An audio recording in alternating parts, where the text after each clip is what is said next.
Hello, you guys.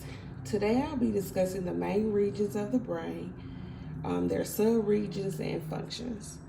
I hope you guys are able to see. I've drawn just a small image of the brain.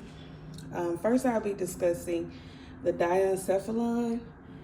With the diencephalon, as you can see here, the diencephalon contains two primary areas, which I don't have them listed here, which would be the thalamus and the hypothalamus.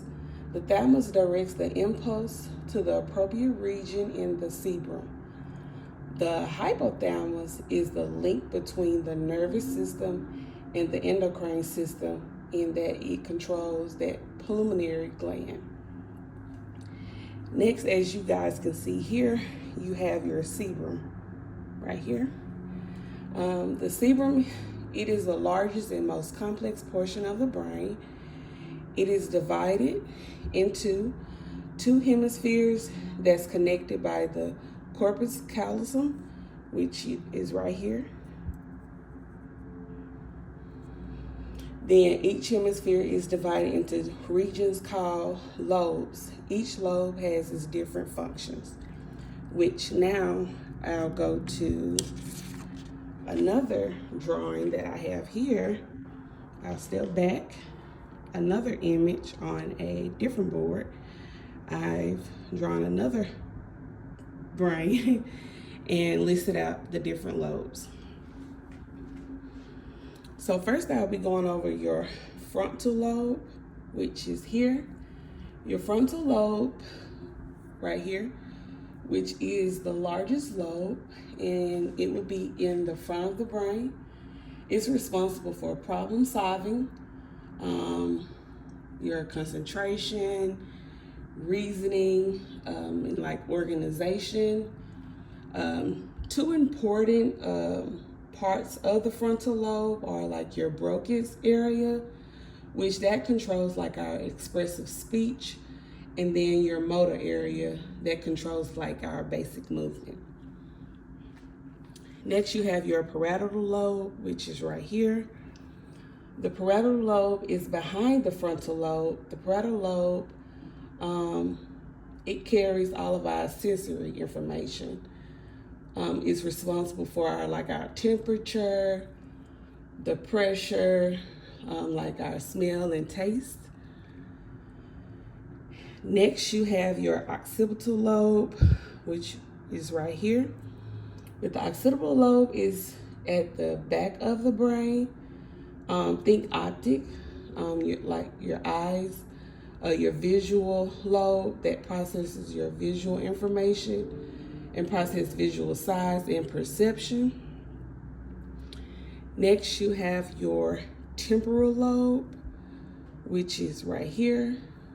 Your temporal, this is the lobe that's next to the ear. They're responsible for storing like our verbal and visual memory, and also understanding like language. Next, you have your cerebellum, which is right here. With the cerebellum, it's the largest and most complex portion of the brain.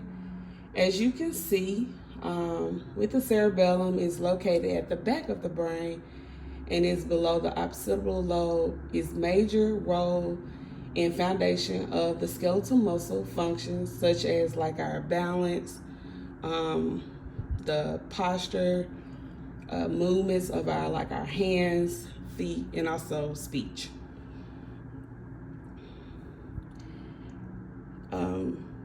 Below here you have your brainstem, which is right here.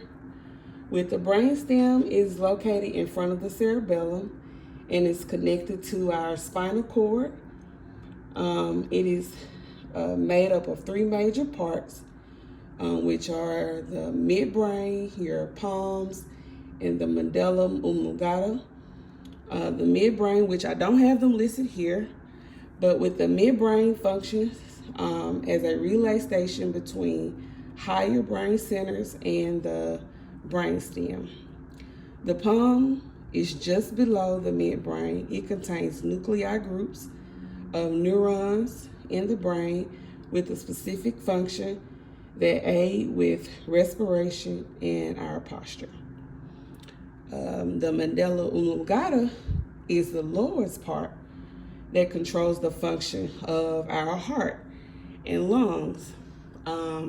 It helps us to like regulate functions like for us to like breathe, with like coughing, sneezing, trying to think of something else, swallowing.